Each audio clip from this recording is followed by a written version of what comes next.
Yo, chat. I ain't gonna lie to y'all, bro. I haven't heard anything about Lil Durk ever since he got put inside that prison, you feel me? Like dead ass, bro. So y'all gotta let me know how's it going for that boy. Cause y'all probably gonna be updated, but I don't. I know the reason why he went to jail. But what's the real reason why he went to jail, you feel me? But we here to find that shit out right here, right now, you feel me? So, as that being said, what's good, YouTube, man? It's your boy Durk. Welcome back to another video. It's your boy Dluvreacts. Now, check this out. Hey, chat, I ain't gonna lie, but we've been going crazy. I just want to say I appreciate y'all so much, bro. Shit's crazy.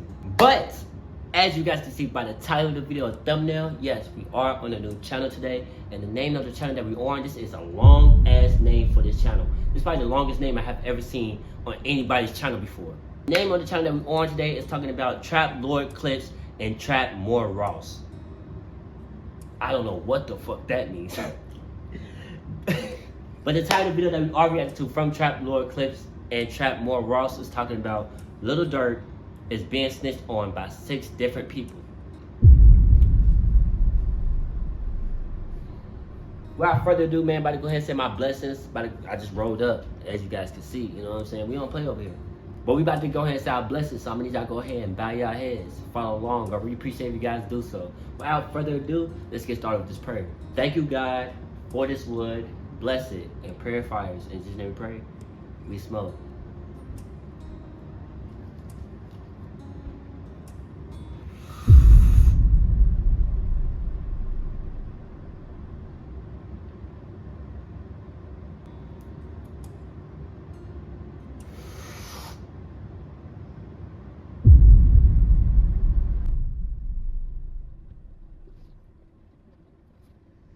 With all of the self-incrimination that Durk had done over the course of 2023, it would only be a matter of time before people began to put things together. Right. And unfortunately for Durk, on the internet, Reddit forums, and in YouTube videos, people would continue to speculate on these quite obvious crimes. I personally released a 4-hour documentary about Quando Rondo's life and the attempts to end it in 2023 that had over 4 million views before the feds officially filed charges. But I was by no means the only one making these speculations. In his February 2024 interview with DJ Vlad, FBG Butter would ask how Durk is still outside when everybody knows that he paid to have Quando killed and got Pab killed by mistake. Who the you know name get brought up and with actually proven facts that you done paid me some money to go kill a motherfucker.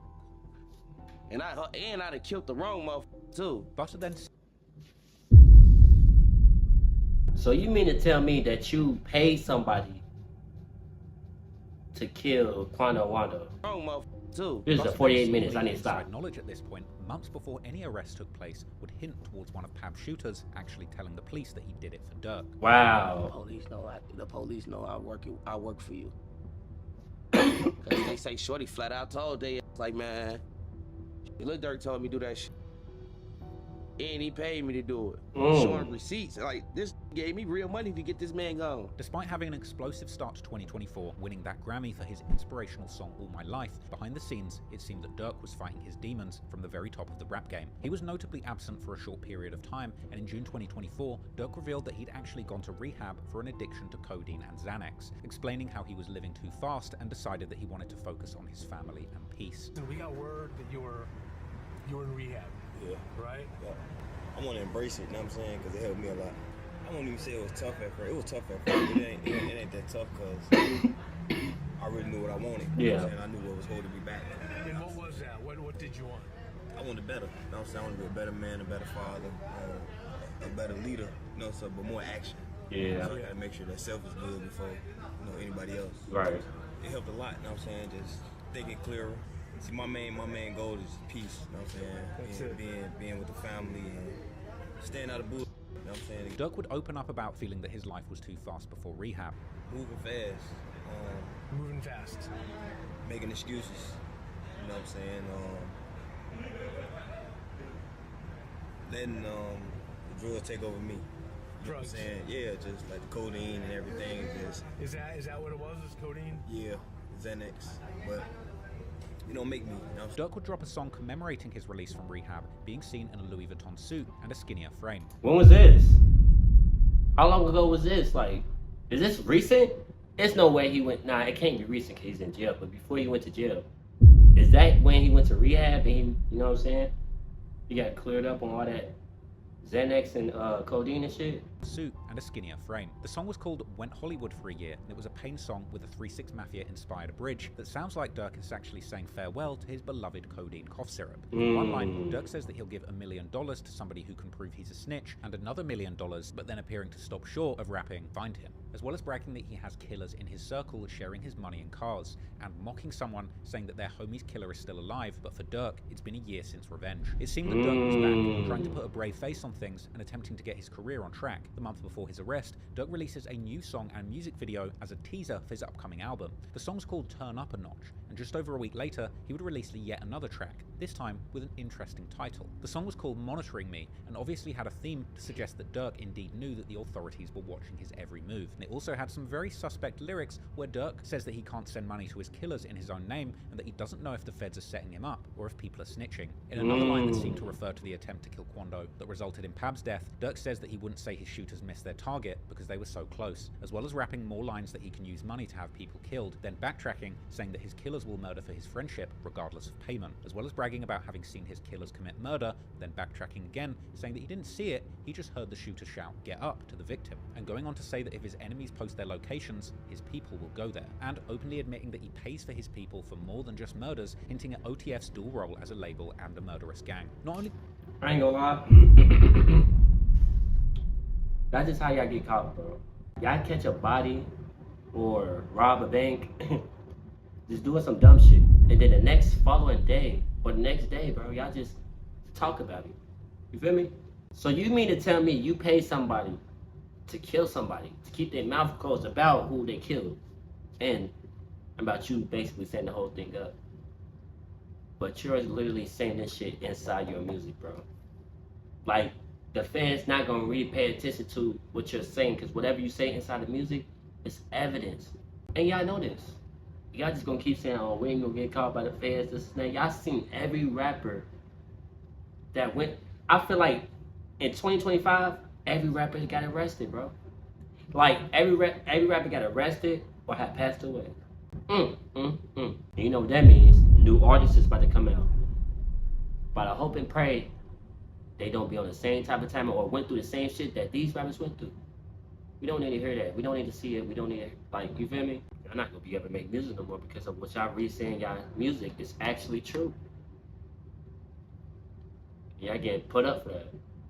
TF's dual role as a label and a murderous gang. Not only was the song another self-snitching anthem, but it came with a music video filmed at, you guessed it, a gas station. This was a strange time, and once again, Durk was seen to be living a double life. Clearly going into promotion mode, Durk was making major moves in the industry, but unlike his recent song release, some of what he was doing was actually positive. Durk's 32nd birthday was coming up on the 19th of October, and he was planning to make this one special, announcing his first annual birthday show at Chicago's prestigious United Center, home of the Chicago Bulls, with a concert capacity of 23,500 people. The show was epic, and Durk drove from the dressing room to the stage behind a literal convoy of Hellcats and Trackhawks, then performing the song with that very name from the back of a moving pickup. It was also a star-studded affair, with Durk bringing a number of huge names in the rap game out, like Bossman D-Lo, Sexy Red, Nardo Wick, who performed Who Wants Smoke with Durk, and even Lil Baby. Another interesting move was choosing to use the event to unite with Chicago's top content creators, sharing the stage with prolific interview host DJ U and rapper-turned-Instagram comedian FYB J-Mane, notorious for his Whoop cereal and his pushing peace movement, with Durk's acceptance of J-Mane, who actually hails from 63rd and was very good friends with FBG Duck, as approval of his pushing peace agenda, aiming to stop the gang wars. Notably, in the name of pushing peace, at one point in the show, Durk would even put up on screen a collage of fallen gang members from both sides of the war. This was during an extended onstage speech, reminiscent of Kanye's stadium shows, where he would tell the crowd that he was showing love to everyone in Chicago and telling the crowd to take a photo. That's how he's doing that. That's a lot of... So look, right? You see FBG Duck. I'm gonna do something ain't never been done one time here, right?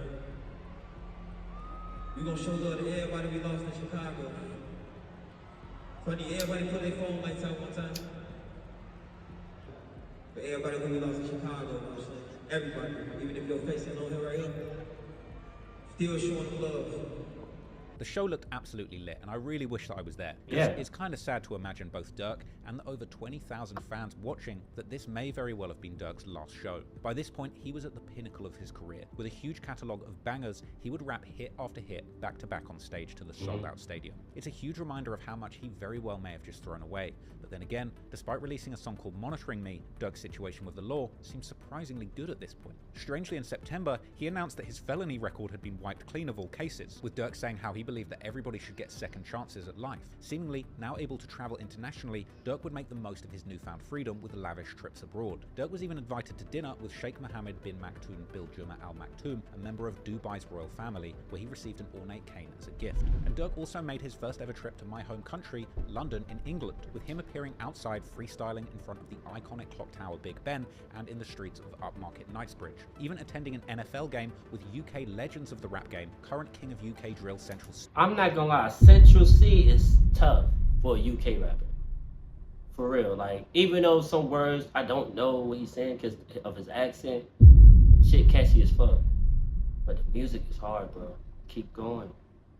Dead ass. I don't know the rest of these niggas, but Central C, bro, you got talent. I ain't gonna lie to you. Current king of UK drill Central C, grime clash veteran Chip, and road rap pioneer turned podcast pioneer Young Spray.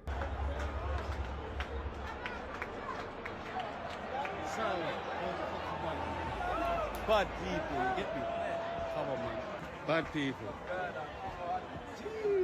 But despite the smiles, many people thought that Durk was cleaning house, knowing that bad news was just around the corner. In Durk's last IG Live, he was seen praying, perhaps asking the Lord to spare him from the consequences that may have been lurking. Also in October 2024, rap media would report that Durk's children had been sent on a trip to Disneyland. Perhaps this was truly an acknowledgement that their father was going to be absent for the remainder of their childhood, as the heartbreaking news would only be days away. And ultimately, on October the 23rd, 2024, things would come crashing down, when 5 affiliates of Lil Durk's Only the Family record label were arrested and indicted on serious charges, including conspiracy to commit murder for hire, committing murder for hire involving a death, and the use of a machine gun in a violent crime resulting in death. After the 5 members of his Only the Family crew were arrested in Chicago, it was only a matter of time before the feds would grab Durk himself. He likely knew the clock was ticking after news broke of his close OTF associates being taken off the streets. Durk would reportedly book multiple international flights in an attempt to not only get away, but also confuse the authorities and keep them guessing what his next move might be, with 3 flights all being booked to Switzerland, Dubai, and 1 private jet that was headed to Italy. Durk was in Miami and South Florida at the time, and according to an affidavit by FBI agent Sarah Corcoran, the Chicago rapper was attempting to flee to Italy before his arrest. All international flight bookings made on Durk's behalf would raise suspicions that Durk was planning to evade capture, and the feds would immediately swoop in, and then the music would finally stop. As 2 days after his 5 friends were arrested, before Durk could board that private flight to Italy, federal agents would intercept him in Broward County, Florida on October the 25th. Why the hell you just didn't drive? Like, y'all, why don't you have a private jet? You feel me? Like, if I know exactly what I did back in the day, cause that shit always gonna come back to light, bro. That shit always gonna come back to the present. You feel me? But what I'm saying is, bro, you gotta understand that you have a lot of money. If I was in his shoes, I know what I did back in the day to the point that I know the feds want my head. It probably won't be this year or next year or the year after that, but it's gonna be soon. Most definitely gotta have a private jet. Most definitely gotta have a place that nobody knows that I bought. Not even the homies, not even the people, my bodyguards, nobody, just me. I'm talking about living in a whole different state, city type shit, bro. And all you need is a jet. More of, all you need is a car. Just don't have anything else in that car unless it's your belongings that you take it with you. Driving could be risky, but on the jet, not even a little bit. Who the fuck gonna get you on the jet? But y'all rappers don't think, bro. It's no way, bro. Cause there's no way that you actually went to going on a Spirit flight, you know what I'm saying, Delta, and actually went to public with your hood on, you know what I'm saying, with your mask on so nobody can see you or know who you are. But at the end of the day, you still gotta show that identification in that motherfucking passport. Everything. You gotta show everything, bro. When you know the feds was onto you, so you was trying to get a flight to go. So why you just didn't use your head that the police is already there in the first place? So once they say, oh, he got a warrant, he tried to take flight, he's a flight risk. Oh no, you did not. That's the whole point of Oh my God. Central District of California would announce the arrest of Lil Durk on charges of conspiracy to use interstate facilities in a murder-for-hire plot that resulted in a fatality. I want to begin now with some breaking news. Rapper Lil Durk is charged in a murder-for-hire plot. Lil Durk's real name is Durk Bank, and he is from Chicago. This is his mugshot from Florida, where he was arrested last night and is being held without bond. This comes only hours after 5 people associated with his music business were also accused in taking part in that murder-for-hire plot. Now, the plot targeted rapper Quando Rondo's cousin, who was killed in 2022. Investigators believe it was retaliation for the earlier murder of Chicago rapper King Von. Local rapper and Grammy winner Lil Durk is being held behind bars in South Florida, charged in a murder-for-hire plot back in 2022. The FBI says he was arrested while trying to flee the country. Investigators believe Lil Durk put out a hit on another rapper, Quando Rondo, in retaliation for the earlier murder of Chicago rapper King Von. Rondo's cousin also died in a shooting at a Los Angeles gas station caught on camera. Several of Lil Durk's associates have also been arrested in connection with this same plot. The superseding indictment filed against Lil Durk himself would paint a detailed and damning picture of OTF as a criminal enterprise that was allegedly led and directed by Lil Durk himself. According to prosecutors, OTF operated not just as a music collective, but also as a violent organization that was engaged in murder, assault, and intimidation to maintain its dominance in the Chicago and broader music scene. The indictment alleges in black and white that Durk placed a bounty on Quando Rondo, promising financial rewards and lucrative opportunities within OTF to anyone who carried out the killing, and confirming that the murder of Pab was indeed revenge for the killing of King Von. Not only that, but this music-turned-murder enterprise had been incredibly sloppy in their actions, as the indictment would reveal an alleged text exchange where Durk would reportedly advise his shooters not to book no flights under no names involved with him. A tragic exchange suggesting that he was actively trying to cover his tracks and that his shooters had been incredibly cheap and reckless. And soon, Durk's situation would surpass Diddy's as the most trending topic in the rap media. Not only that, but those close to him would begin to find themselves under the magnifying glass too. In the aftermath of Durk's arrest, eyebrows began to raise about his ability to potentially influence the justice system and politics, with questions being asked about whether the mayor of Chicago would be giving back a $150K donation. But most importantly, all eyes would be on those in the indictment, both named and unnamed, as people would begin to uncover the dark, violent backstories of the perpetrators, as well as intensely speculating on exactly who might have been the informant and who might have been the connection in California who told Durk and his demons to fly out and kill Quando. The first of the OTF crew in this indictment who seems to have been heavily involved in planning and executing Quando Rondo's hit was Calo London Grant, aka OTF Vonnie. OTF Vonnie is a key figure in OTF's inner circle for years, with his loyalty and presence around Lil Durk and King Von being well documented. Vonnie is also King Von's cousin and played a significant role in Lil Durk's operations as his business manager. Back in July 2019, Vonnie would be spotted with Durk and Von at the iconic Icebox jewelry store. Can I get an OTF chain, man?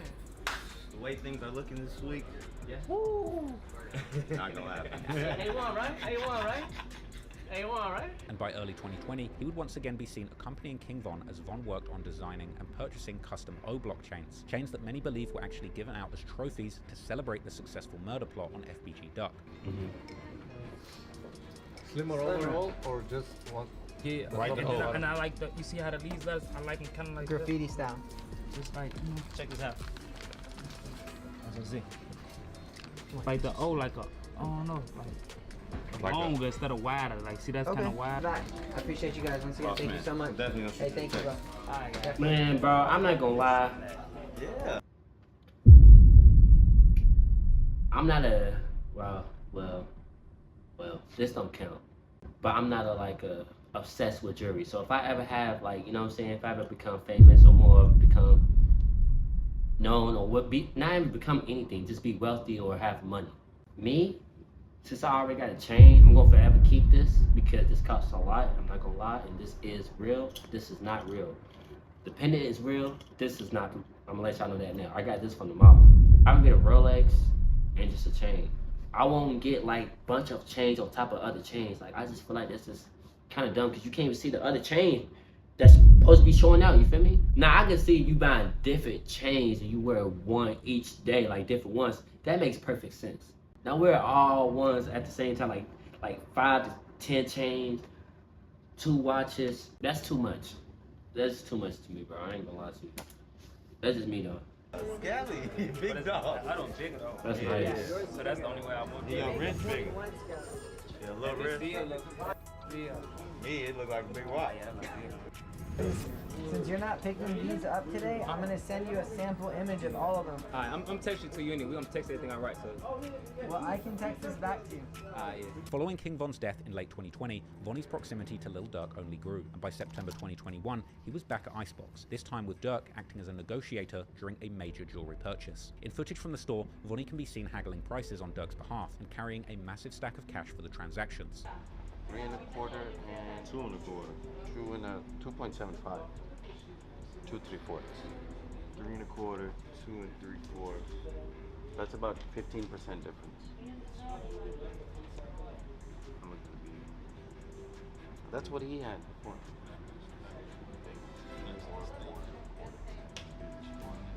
It's the old one is exactly the same size. It's just okay. So how big? 4.5. That's tough. I ain't gonna lie. The way he's dancing though, that motherfucker's tough. Oh my God. Appreciate it. Chief. Man, it's my birthday, man. You ain't even know. You ain't even know I had it. No, that's how it goes. That's how How much I think that is? If you haven't said it already. It's like you were concealed the Tom Hagen. Watch. Godfather, you're Tom Hagen.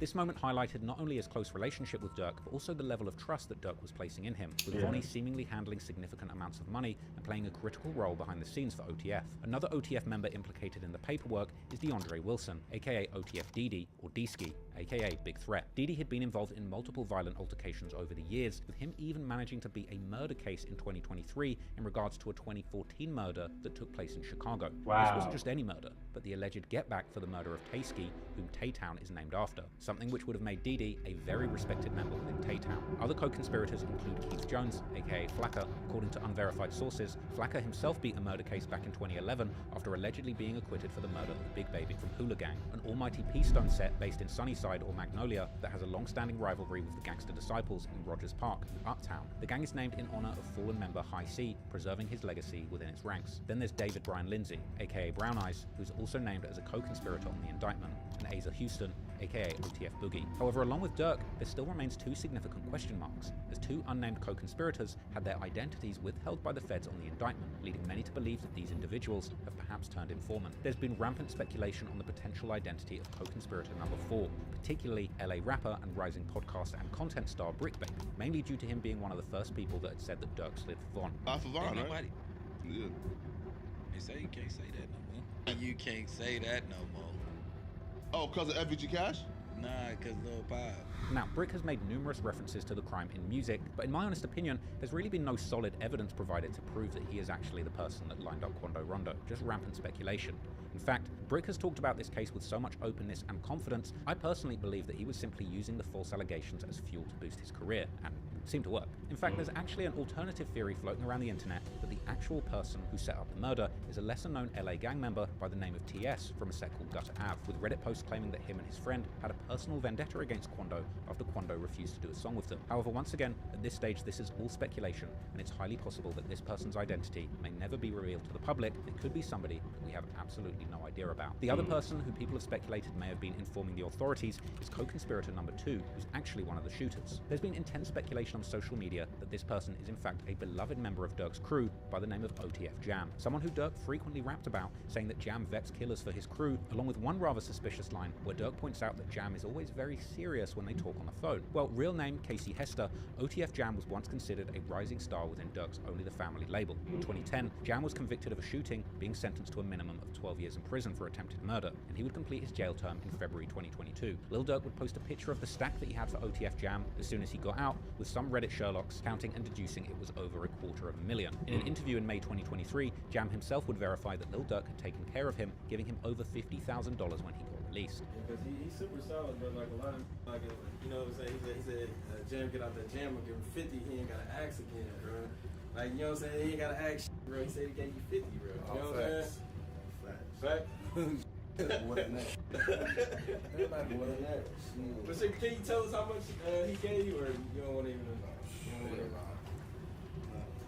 We ain't got to get into all that, but bro made sure he made a way for me to be straight, like he's saying good ass again, you know, like crib, car, all that. They let me take care of anything I need to take care of, period. Like, it's still up. This is why people were surprised that when a year later, he would become a focal point in reports suggesting that he may have cooperated with the authorities against Lil Durk. Jam even had his very own track on the highly incriminating OTF mixtape, Loyal Bros 2, released just months after the murder of Pab. A song ironically called freestyle with lyrics where Jam rapped solo, admonishing others for snitching and asking suspicious questions. After Durk's indictment suggested a member of OTF had been cooperating with the feds by wearing a wire for the span of 2 years, Jam's snitching allegations would surface on various media platforms. And adding to the speculation, a photo would be posted on social media appearing to depict Jam dining on fast food whilst reportedly cooperating with the feds in the case. This photo shared by DJ Academics shows Jam glancing at a security camera while eating, prompting captions like "Bro really snitched on Durk for McDonald's." However, it would later turn out that this image was a AI generated fake, but that didn't stop the speculation. Really? Because I already say it could be AI. That's the first thing I was about to say. That's crazy. That album cover was crazy. Now the fact that we just seen what? 1, 2, 3, about like 4 or 5 niggas. You was the 5th nigga in that album cover, bro. I ain't gonna lie. And the other nigga was black, dark. Can't see them. They're like shadows. That was crazy. That's wild, bro. That's why I said shit be deep, even by album cover. Now you know. But that didn't stop the speculation. That's crazy. The next day, on October the 28th, 2024, internet personality Wack100 would support the reports that OTF Jam had indeed cooperated, explaining the details in a Vlad TV interview. Wack would go on to explain that although Jam served his whole 12-year sentence, he would get a gun charge that resulted in him wearing a wire for 2 years. What? There's a guy named OTF Jam. That was wired. Very ironic name. Jam now got he him put in a everyone in a jam. jam. Did 12 years. 12 got years. out, interviewed, said he kept it real, brought him cars, gave him 50,000. Right. This. Made mention that ain't no smut on his name. He ain't never been a rat. Caught a gun case, but eventually he flipped. He got put in the jam, and now he's right. OTF Jam did 12 years for attempted murder back, I guess around 2010. He got out in 2022. Right around the same time of the Quando situation. And he allegedly had been wearing a wire for the last 2 years. From 22 to 24. Yeah.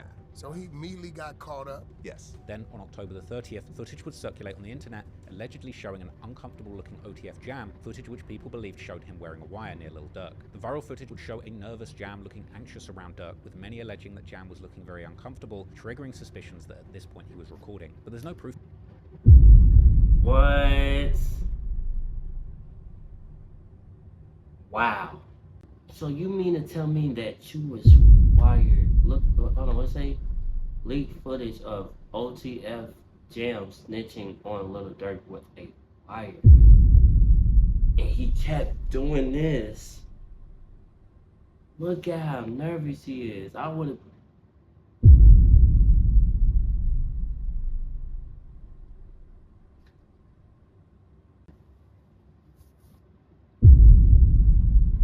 Yo, my motherfucking eyes was watering up, bro. No, cause it's like that shit so backdoor, like. Even though it's fucked up, like let's just say that you didn't even murder nobody, or you didn't even murder to hire nobody, gang. Let's just say that you didn't even like, you feel me? Niggas was just ratting on you more. Niggas just wanted to get you buckle off how much drugs you got. How much codeine, you know what I'm saying? All this extra shit, right? How much money you got that you be having around, that you're not supposed to be having, supposed to be in a bank account. One of those type of shit, and they just want to get him buckled, and they put you on the right, and you actually went for it. You like, yeah, fuck it, I want to get this nigga buckled so I can get me some McDonald's or more, so I can get me some money out of this shit. Yeah, I'm already good. Yo, that shit is heartbroken, bro. Like, just looking at this video, it just pissed me off. I never seen this footage, never. So me just seeing this footage off just rip of how just like, you know what I'm saying? Or more of, even though if I would have seen it, it still would have been fucked up at the end of the day. Like, damn, I'm just not realizing type shit. But this is my first time looking at this footage right here. And that nigga looking like, that just made me mad, bro. That just made me mad. I ain't gonna lie to you, bro. Dead ass, bro. You need to check on your man. I heard you got here to this area. Yeah. I ain't gonna lie, man. Hey, when I was growing up, I used to be an architect. Metro!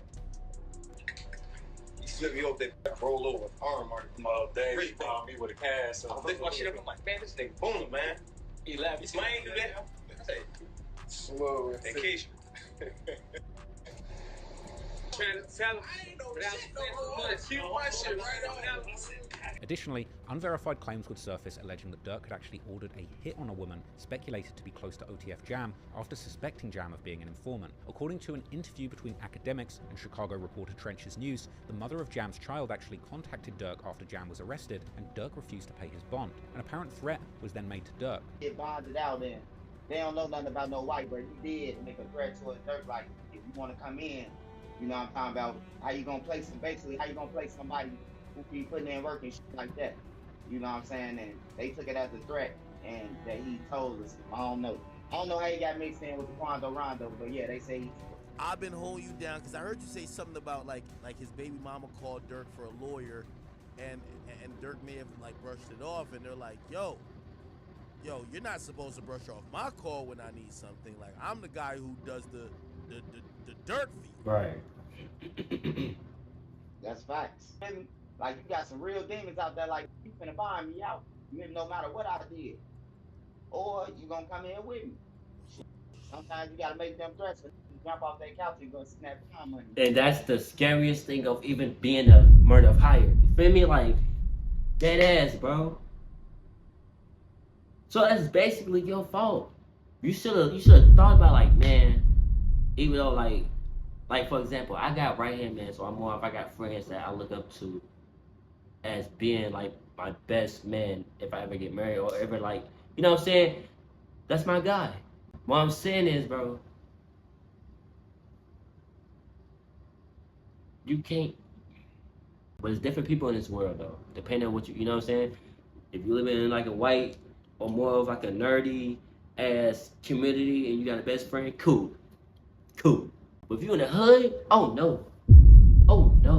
Just, y'all gotta watch this video, bro.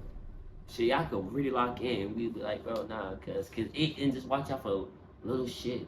Peep the smallest shit. Cause that small shit could be something real big behind closed doors, you feel me? But goddamn, bro. A nigga basically just said, like, hey, yo, you feel me? If you don't buy me out after the shit I just did for you, you most definitely coming in this bitch with me. And I felt that, bro. Pause. But yeah. Cause now Durk like shit, and that's to anybody, whoever murdered Tyre. Shit. They don't know what to do. They like, oh yeah, I got about him now. More of whatever he say, I gotta do now, because once you buy him out, he gonna feel like he got control now. Stop playing with him. For real. So it's like, that shit wow, bro. That shit wow. Damn.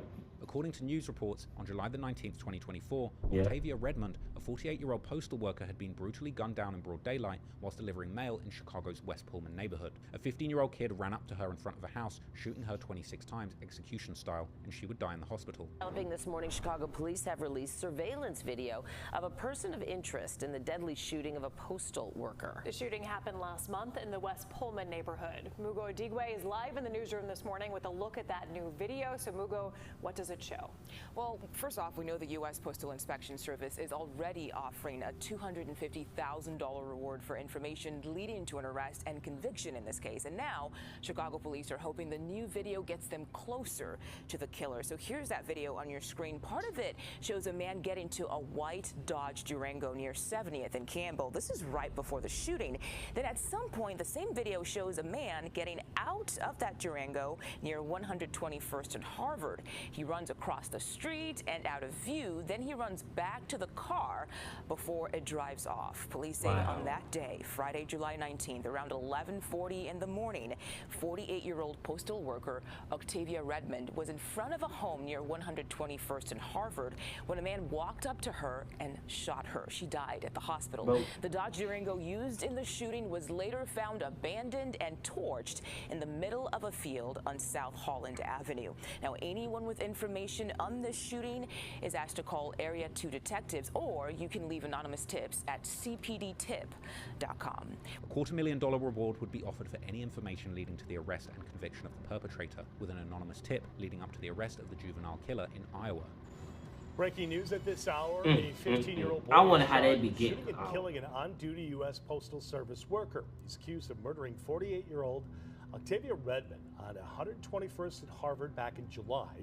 Chicago police officers and the U.S. Marshals Great Lakes Regional Fugitive Task Force took him into custody yesterday in Cedar Rapids, Iowa. The teen was extradited to Chicago and is set to appear in juvenile court sometime this morning. Detectives received an anonymous tip that helped identify the suspect. This murder had been circulated with many headlines that suggested that this was OTF Jam's baby mother. However, a user on X would debunk these claims, alleging that Redmond had absolutely no connection or affiliation to OTF. Official reports and reputable news outlets have not since established any link between Redmond and OTF Jam, hence there's no credible evidence to support the assertion that they had any personal or familial ties. Some users, however, have still ran with this speculation, suggesting that the killing was somehow a target. It was playing as I did, so the shooter was hit and that was all. Killed her thinking it was a person testifying. Wow. You could literally watch the hit on Instagram. He ran up and shot her. Then left. Didn't try to steal or grab nothing. But that's like, so what? He killed her because he thought that she was testifying for, like, you know what I'm saying? Basically was where he go inside the room.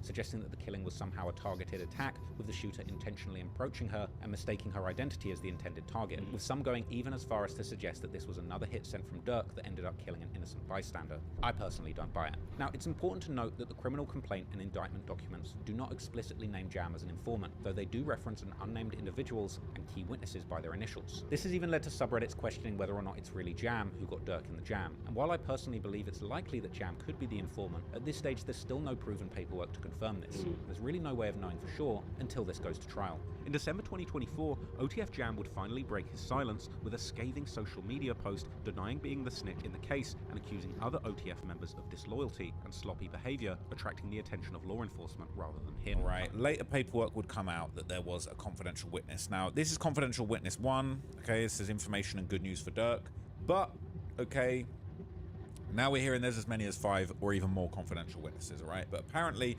confidential witness 1 was the first person to give information on multiple bounties being placed by Lil Durk, including the one that actually led to the murder of Lil Pab. But apparently this person wasn't personally involved in the hit. And there's been a lot of speculation as to whether one of the shooters was actually, you know, on the hit, whether one of the shooters was actually on the hit and then, you know, turned witness, or maybe helped orchestrate it and then told the feds. But basically, this CW1 has been kind of like a big question mark for a lot of people. So here is the breakdown. It says, good news for Durk, they won't be using any of the evidence seized from his X account and iCloud account, but they can use other accounts as they don't belong to him. Now on to confidential witness 1, which is basically stating that they knew Lil Durk allegedly placed multiple monetary bounties on who Durk was beefing. That includes Duke, Richo, and more, totaling up to 6 potential hits. Also, confidential witness 1 has stated that he has an account of Lil Durk's alleged involvement in Lil Pab's murder, which is significant evidence to them, so the snitch matters to their prosecution. He also was a little help in getting them probable cause to search Durk's account in the first place due to cooperation. CW1 also provided a range of information on shootings and other violent crimes committed by OTF members. To end with, CW1 also stated he had information that Lil Durk placed the bounty on Quando Rondo's life that led to the murder of Lil Pab. All of CW1 info is lined with red below CW1's name in photos. RIP Bezu will always be remembered. Free Durk. Okay, so this basically says the government reviewed the evidence it sees from the bank's X and iCloud accounts, determined it will not seek to admit them in its case in chief any such evidence. Interestingly enough, okay, I had the theory that people were saying, this is a win, they're not going to use it, they didn't find anything. I don't think they found anything useful that they want to use in his excellent iCloud accounts, but I do think possible messages that he sent to other people who want to submit their own iCloud accounts, confidential witness 1 to 5 perhaps. Yeah, they might show their iCloud. We don't need Durk's iCloud account if we got that from other people. And now here, as you can see, this is where the confidential witness kind of mentions a few different things, all right? Where they're mentioned in the paperwork. It says following the murder of King Von, it wasn't actually a murder, the affidavit disclosed that confidential witness 1 knew that Durk placed monetary bounties on the murder of people with whom he was feuding, including 6 other individuals. So that's 7 people. Confidential witness is basically saying Durk put bounties on 7 people total. They basically corroborated, there's significant evidence that corroborates confidential witness 1's accounts of Durk's involvement in Sophia Robinson's murder, specifically bank and flight records, and an associate of Durk Banks coordinated and paid for 5 of the co-conspirators to fly to and from Southern California using a credit card linked to Banks and OTF. And then there's a redacted section here. Oop, my bad. I want you people to understand, when they're saying CW1, all right, is giving all of this information, they're saying there's evidence that corroborates CW1. If CW1 basically says, look, Durk said that he was going to line us all up to go out there and do the murder, and then it's paid for on Durk's credit card. A lot of people said, oh, him booking the credit card and him saying don't put nothing on no names related to me, that is all well and good, but when you got a witness that's basically saying, yeah, I was involved in this shit, and yeah, that's what happened, and then the credit card receipt says the exact same thing, now you got a problem. Now you got multiple bases of evidence coming at you. Now, I wonder what's redacted here. I think this is probably something very explosive. This probably is something that would identify who CW1 is, if I'm completely honest. It says, just like the funding for the hitman's flights, records also showed that Durk's credit card was used to purchase the hitman's hotel room the night before the murder.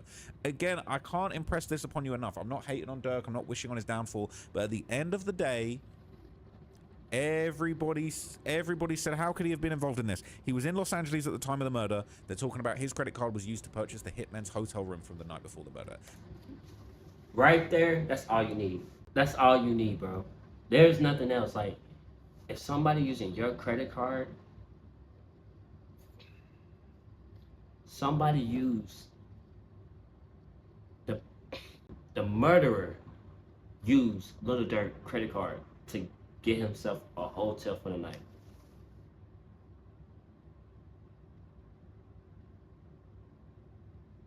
That's a smoking gun.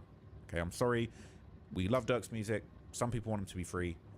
I don't want him to be locked up, but I do want justice, because I do feel like you can't just be out here killing people, having people hit, and it's like, oh, whoops. You know, we didn't hit the person we were supposed to hit. Let's just slide. No, that's not cool. Yeah. And so this says to establish probable cause to search for evidence related to the violation of the RICO and VICA statutes. The affidavit contains information about OTF structure and the history of violence, specifically based on the FBI special agents' review of law enforcement reports, conversation with other law enforcement agents, and conversations with confidential witness 1. The affidavit states that in addition to OTF being a rap collective, it's also an association of in fact, of individuals who engage in violence, including murder and assault, at the direction of defendant banks to maintain their status in OTF. The affidavit stated that confidential witness 1 provided information about shootings and other overt actions that OTF members took to commit violence on behalf of OTF. Now, this is a bad look now. This is the Lil Durk family over everything cover art, all right? And these aren't necessarily the people that are getting brought into this case, but he positioned and portrayed OTF as a criminal organization. This is 2019. This is for clout. You wanted people to think you are armed and dangerous. Do not approach. Years active unknown. Status active. Family size 100 made men. I know this is a joke, and I know this is the United States of America versus Lil Durk and OTF. I know this is a joke, and this isn't me trying to dunk on Lil Durk or disrespect anybody, but careful what you wish for. You know, you can manifest good things in life and you can manifest bad things in life. And no doubt that while this was being put out there as a cover art in an office somewhere in America, there was an FBI office creating a literal suspect board just like this with the real... Oh my goodness, and I know. That right there, I just pictured that. Because now I'm looking at it, you made this as a cover art? Like what is wrong with it? And you heard what you just said. It might be an FBI. They got a motherfucking board that's up before you do the mission on GTA. You feel me? Before you do that heist, you got that board and shit. You got the motherfucking who's the main character? Who's running this shit? Who's the killer? Who's behind the killer? One of the FBI's is probably on the late night working. doing one of these with a coffee, right on a motherfucking coffee stand, searching. And they finally found it. They saw your dumbass post the same shit that what they got on the board, but they missed one photo. It was you. Lil Durk. Put that nigga face on the board. Let's go get this nigga. Oh, bro, like what, nigga? Oh yeah, they about to come get you, bro. And they did. Crazy. Put himself at the top as the boss, circled himself, and now we're seeing him circled inside real life paperwork, right? So this was a bad look. And so not just confidential witness one, but other people and the FBI special agents, research of reports, other law enforcement agents, basically all of the investigations into OTF, everything that's gone down, you know, Durk and Von allegedly shooting somebody outside the varsity with Bezu and, you know, the other guy that was there. It's all going to contribute to a picture of Durk being the leader of OTF, you know, just like this. And again, it's like, oh, it's just art. Yeah, it's just art, but like you got to think, like your creativity is one thing, but it's like you got to think about how this looks. This is crazy. This is crazy. You put this out. This is insane. So obviously, confidential witness one gets referenced even more in this. Okay, it says each warrant was supported by a substantially similar 35-page sworn affidavit from an FBI special agent. The affidavit detailed the investigators' years of training, basically saying that look, they have an understanding, and they, along with confidential witness one, can say with pretty strong confidence that Lil Durk is the leader of OTF, and OTF's members are doing dirt on behalf of him. It's unfortunate. It's what it is. So basically it says the Chicago-based hitman traveled to LA to murder one of the rivals. They're saying that Durk ordered the murder plot, and among the evidence referenced is information provided by, and this will likely say background information about CW1. It might say provided by one of, this is just my guess and speculation. It might say provided by one of the leading members of OTF, who was a serious senior person in the organization who communicated hits from Lil Durk, and this, you know what I'm saying? Information provided by, they've redacted it because they don't want to identify who it is at this stage, but it will be somebody with a whole lot of position and rank in OTF, and it's really bad news that this is getting out there. Now, this is based on information from Confidential One and open source reporting. The affidavit explains that defendant Banks placed a bounty on TB's life.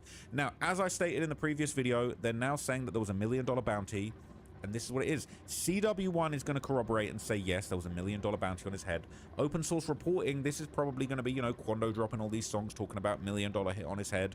Other people talking about we got $1 million on him. We want him to go collect. I'm pretty sure Durk has some lyrics where he hints that he's got bounties on people's heads. You know, money make them hitters pop out that you ain't seen before. And that's literally what ended up happening. So it's a bad look, but we're always trying to find... Okay, we're always trying to find out who these confidential informants are. Okay, so let's move on.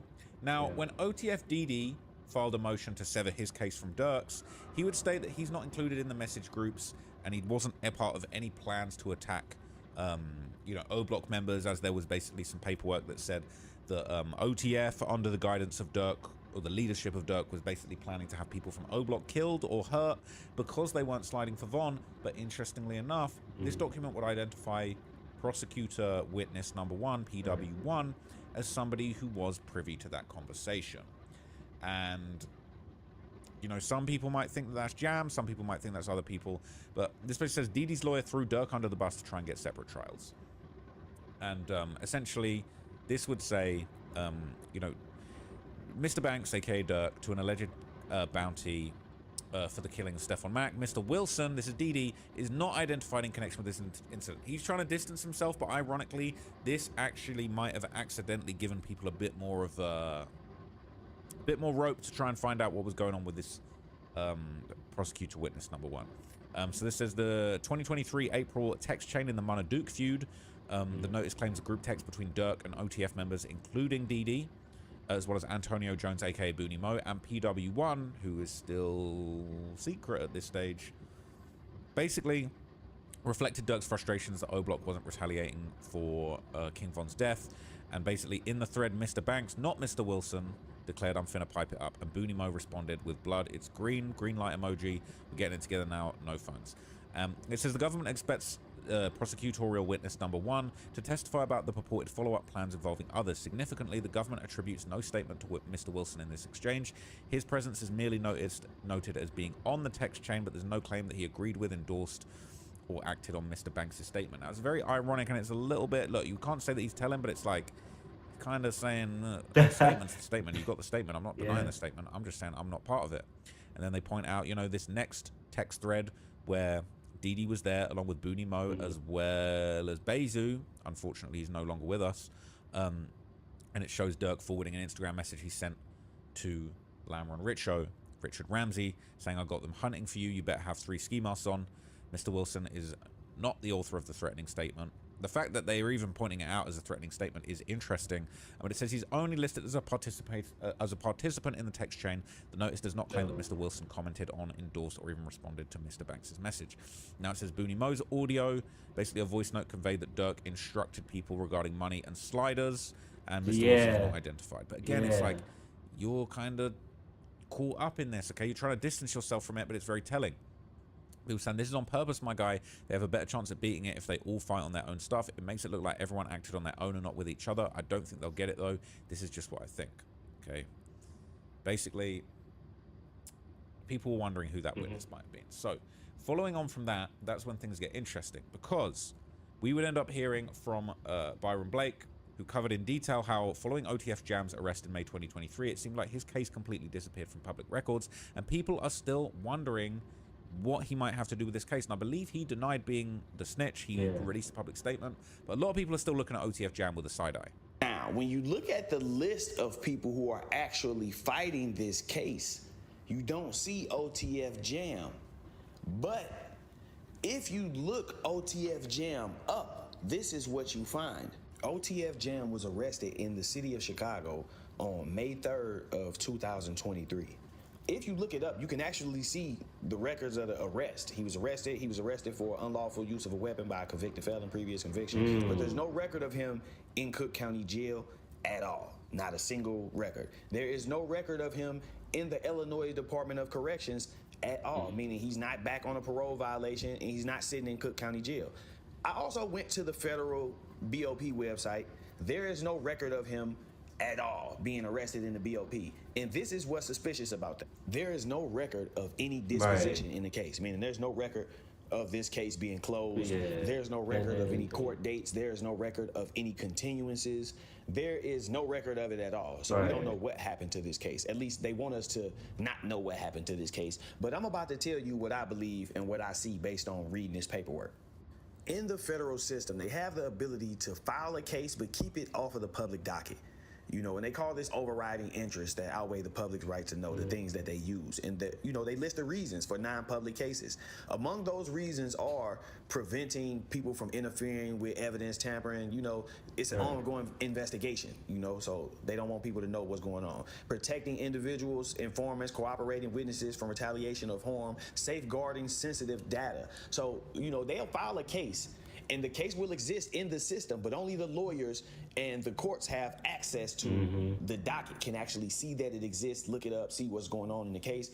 This is because, like I said, they want to protect witnesses. If a person gets indicted federally and they start to cooperate, people know they have a federal case, and all of a sudden people start getting indicted. Then it's easy to put together, okay, he got caught, now we all catching cases. It's easy to put that together. And sometimes some of the information will tell you what the situation was they got them charged. So in this case, they are saying that the jury will be instructed to consider with caution the testimony of a person who has charges and has been convicted and given a plea deal for crimes that arise out of the same conduct as the people who are on trial. So there's still a lot of questions outstanding, all right? People saying it smells like a rat. The lawyers are going to do Jam dirty on the stand like Woody. Okay, a lot of people are still looking suspicious, but it says not only had he not said nothing, he hasn't done anything either. Wild goose chase. Okay, so I do feel like they're saying Jam is a ghost in the paperwork. He won't be a ghost on the stand. He has to take the stand. I did Fed time 2016 to 2021. In the Feds, you can look at convict's lanyard, go back to the unit or law library and look that person up. Just that fast, you'll find the rat. Jam may not even live through his sentence. If he does, they'll put him in a rat yard. They guaranteed him safety in some way, but guess what? They can't protect him in most facilities. The inmates are also workers for the captains, lieutenants, wardens, and the crazy thing is, other inmates will get on True Links and notify other inmates in other prisons and let them know the rat's on the way. You cannot avoid confrontation, and eventually it will come from one sentence unless he is in witness protection programs. Jam and Volley going to get airlifted from a compound they end up doing time at.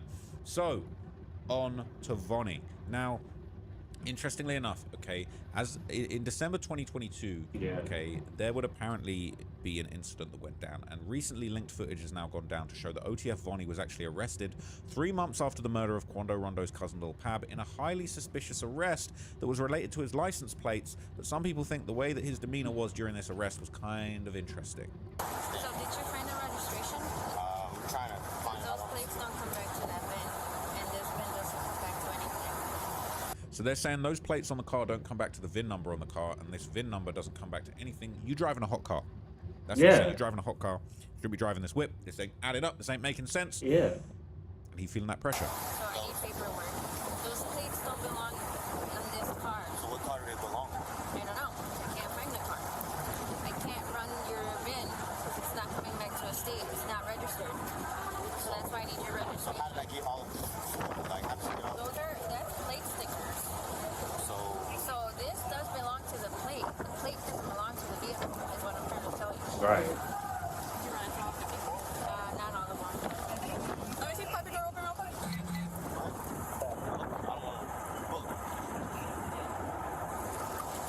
Whose vehicle is this? This right here?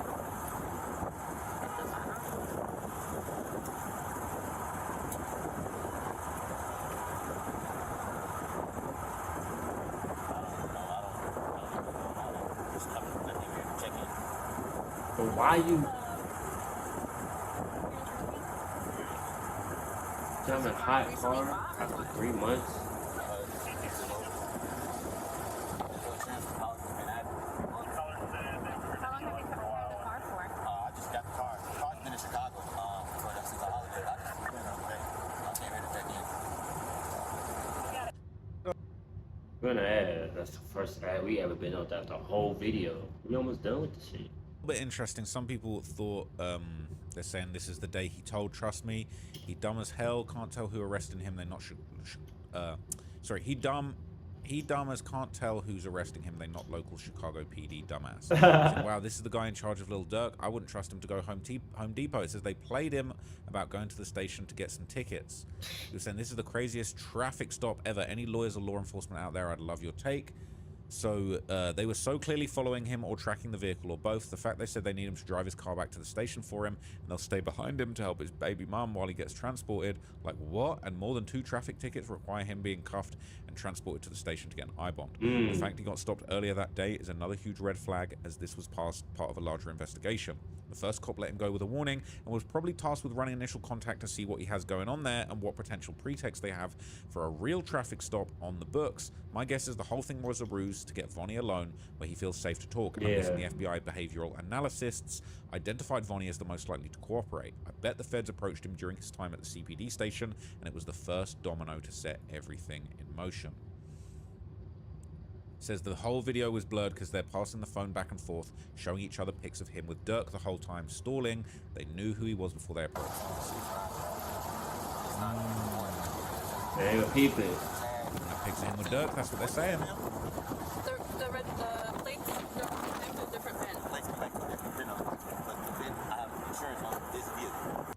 So I'm trying to see that real insurance, okay?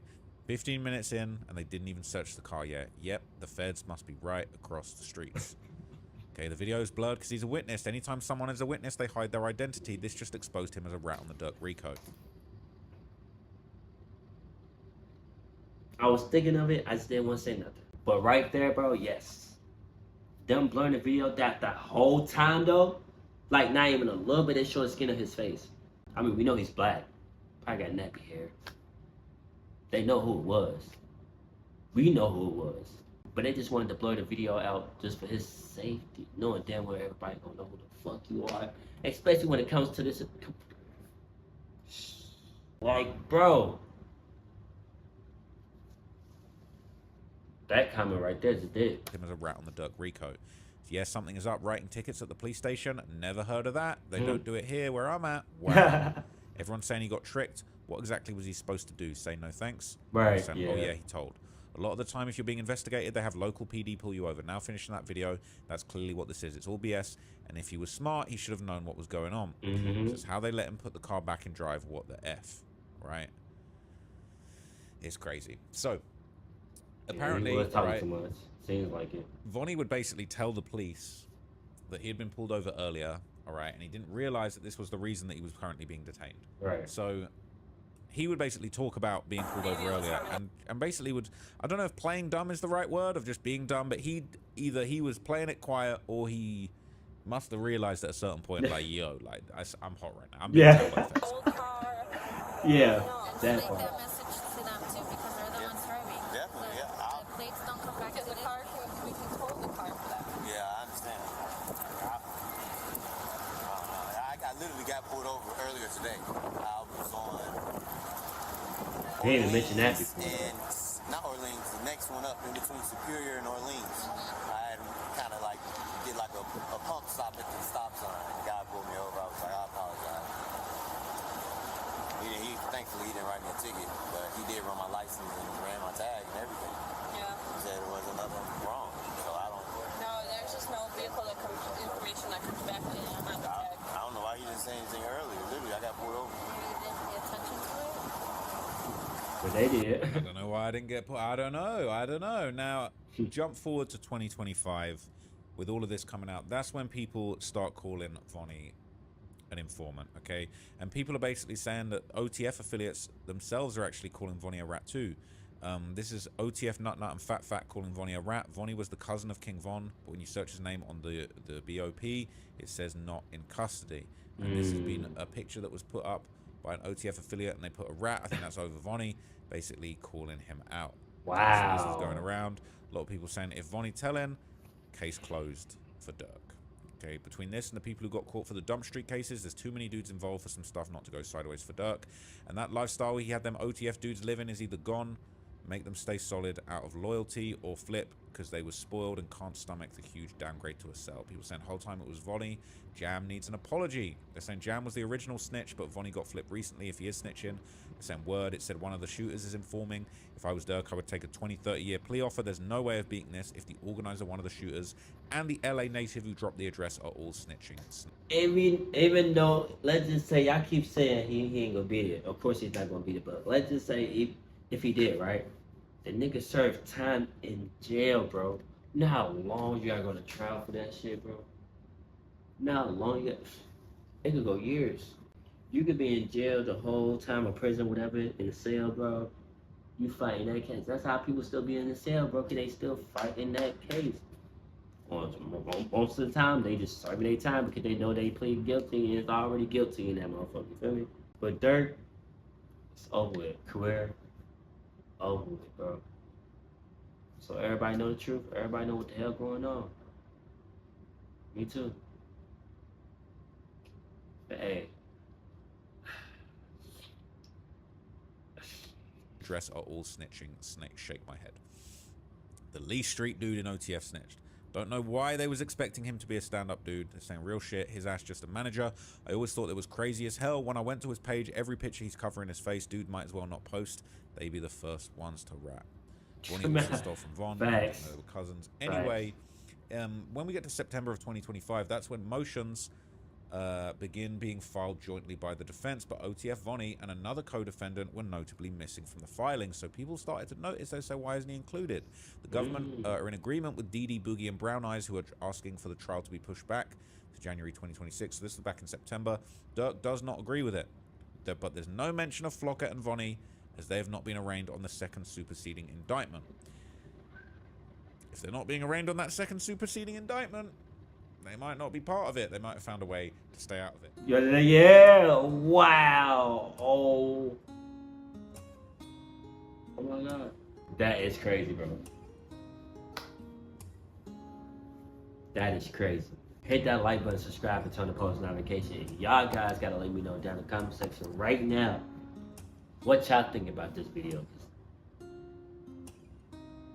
Wow. That's the only thing I can really say right now. I'm just disbelief.